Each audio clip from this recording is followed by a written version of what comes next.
Naranasan mo na ba yung parang ang layo-layo mo na pero kailangan mong magsimula ulit? Yung tipong dapang-dapa ka na at gusto mong bumangon pero hindi mo alam saan magsisimula. Faith check. May mga panahon na tayo ay nabibigo at nalulugmok. Pagod na pagod, wasak ang puso. Walang gana.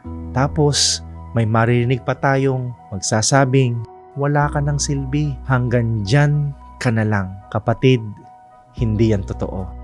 Dahil sabi sa 1 Timothy chapter 6 verse 12, fight the good fight for the faith. Ang pagsisimula ay hindi madali.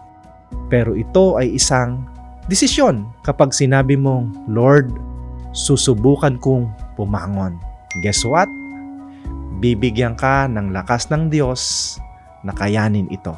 At magugulat ka na kaya mo na. May isang kabataan na kilala ko, dumuan siya sa matinding pagsubok, nasaktan, nawalan ng tiwala, nalugmok. Pero hindi siya nalatiri roon.